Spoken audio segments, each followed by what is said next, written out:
Prezados alunos, queridos colegas da FATEC, Dia do Governador. Eu estou aqui hoje para falar um pouquinho sobre ética e postura profissional. Essa aula vai estar dividida em duas partes. A primeira delas é a gente falar um pouquinho sobre o conceito. E foi isto que eu me propus para hoje.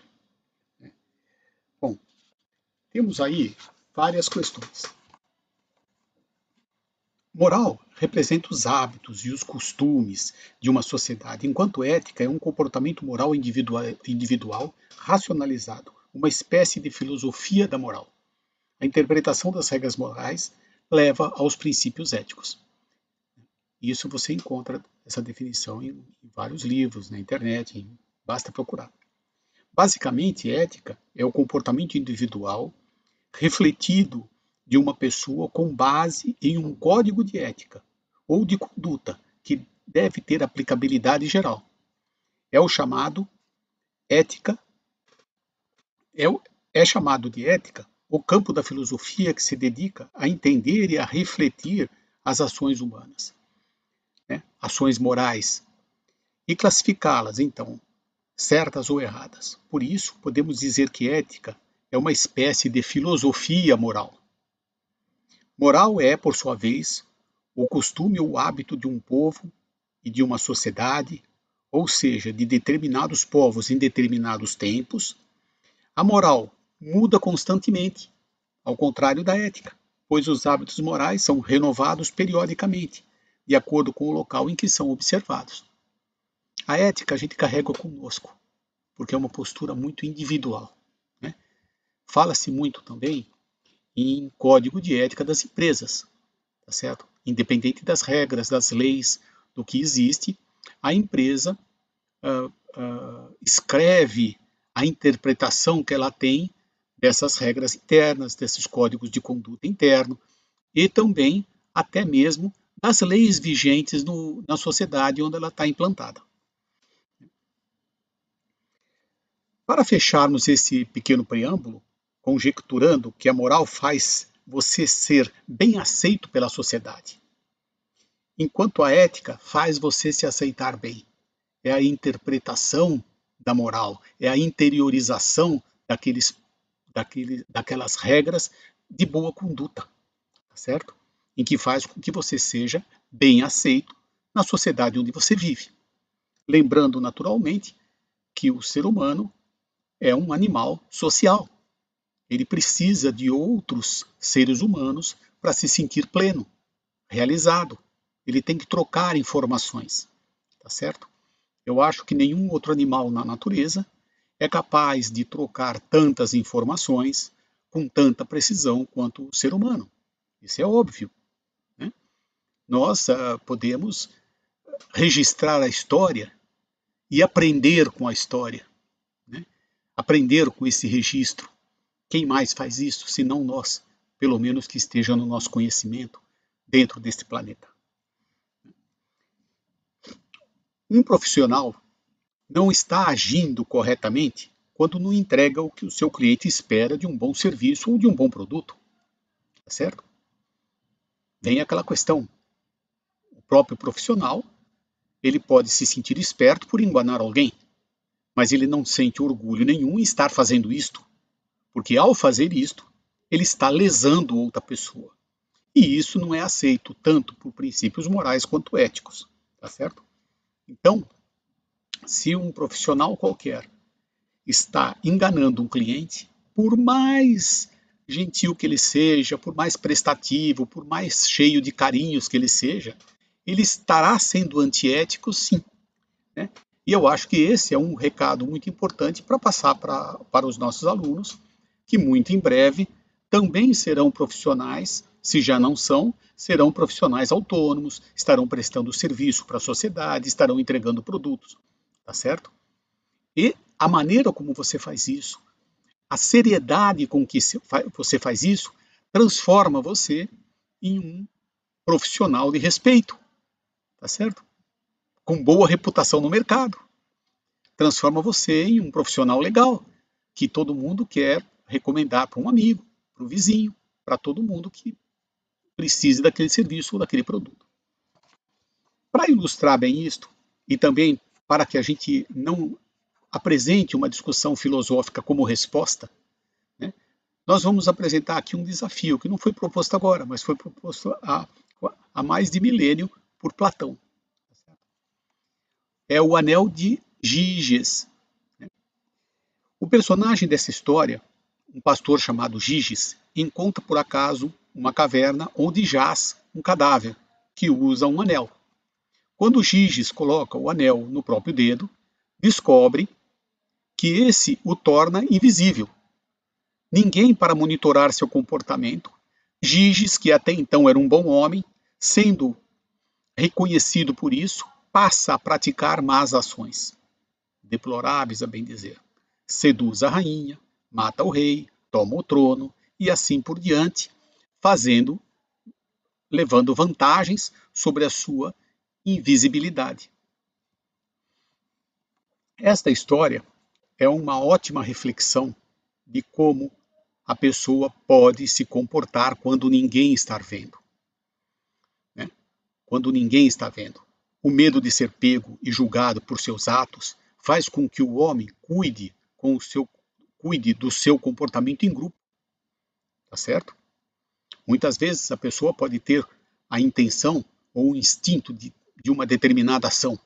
Porém, ao pensar na moral, ao pensar nas regras ou leis da sociedade, ele se freia, tá certo?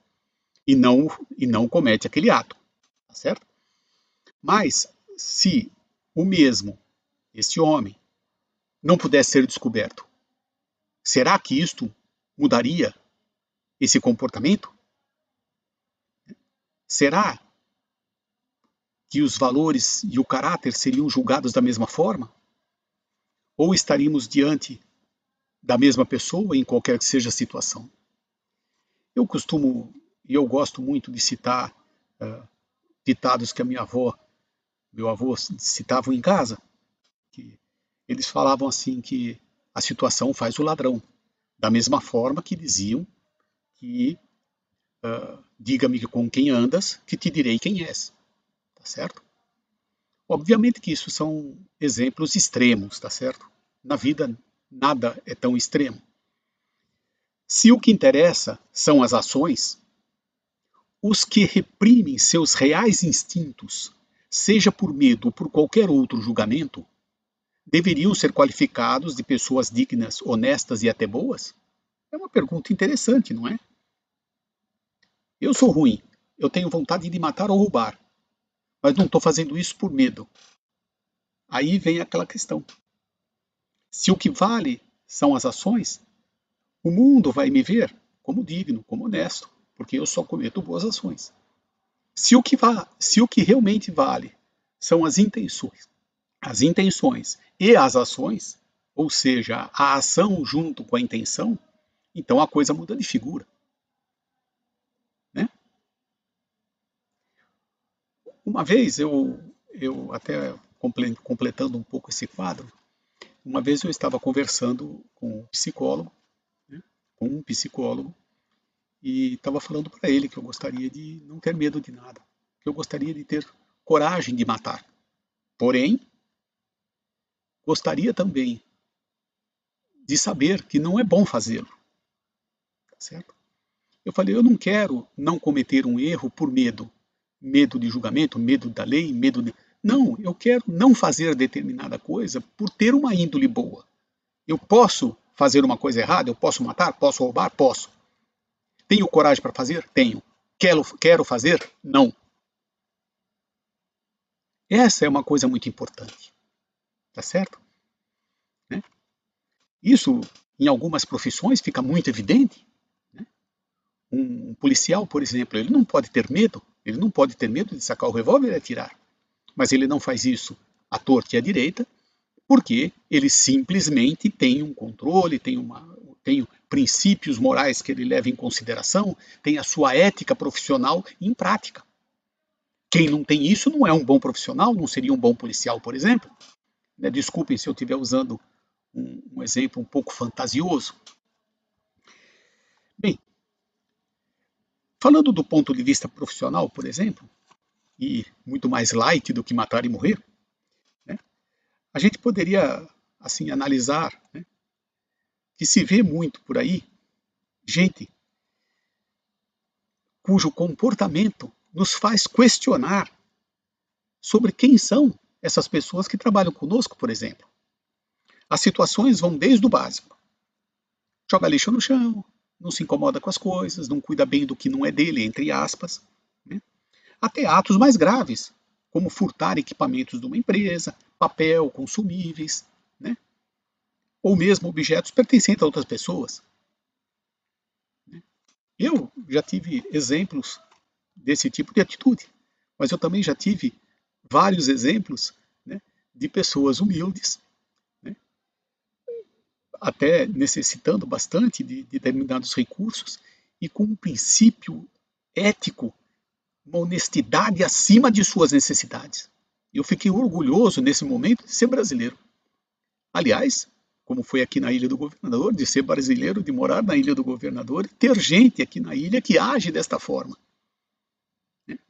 Então, essa história que eu conto para vocês, né, é para mostrar, né, que dia a dia as situações desafiam, né, o nosso princípio ético, para saber o quanto que nós temos uma moral, o quanto que nós temos uma força de vontade de continuar sendo dignos, né, não só como profissionais, mas como profissional, como pai, como amigo, tá certo? Bom, aí eu estou falando assim com tanta veemência, parece até que eu estou dando alguma resposta. E aí, no iniciozinho, eu já estava falando que filosofia, discussões filosóficas, não, a filosofia não é um lugar de respostas, mas é um lugar de boas perguntas. Assim, eu vou deixar algumas coisas para vocês pensarem, algumas perguntas, para dar continuidade a esse pensamento. Por exemplo, como nos comportamos como ninguém está nos vendo? Pensem sobre isso. Nas menores atitudes. Tudo o que você faz quando está sozinho é a mesma coisa que você faria na presença de outra pessoa? Pode ser reprovável ou não, não estamos julgando. Somos a mesma pessoa independente do grupo com quem nós estamos conversando? Ou a gente se adapta ao grupo que nós estamos conversando, à sociedade que nós estamos vivendo? Ou, digamos, de uma outra forma, citando essa pequena fábula de Platão, será que o anel de Ginges faria o mesmo conosco? Bem, agora uma pergunta mais atual, porque nós também não temos ouvintes só da minha idade, temos ouvintes mais jovens. Será que a internet é o anel de Ginges moderno? Você pode entrar lá e ser invisível, ou usando uma palavra mais moderna, ser anônimo, né? Pode lançar notícias falsas, pode fazer acusações sem que ninguém o descubra ou que venha a ser punido por isto, ou cuja punição seja muito difícil de ser obtida? Será que a internet é um anel de Ginges que nos torna invisíveis? Bom, de qualquer maneira, pessoal, isso são perguntas. Eu, quando conversei com meus filhos sobre isso, eu falei para eles assim: olha, meus filhos, eu tenho condições de dar alguns conselhos para vocês, não porque eu acertei a vida toda, porque eu errei e acertei, e errei de novo, e tentei melhorar, e tentei não errar novamente naqueles mesmos pontos. Isto nos faz uma pessoa melhor, tá certo? Nem todo mundo precisa errar para aprender, porém a gente sabe que o aprendizado através do erro, por ser doloroso, é muito eficaz.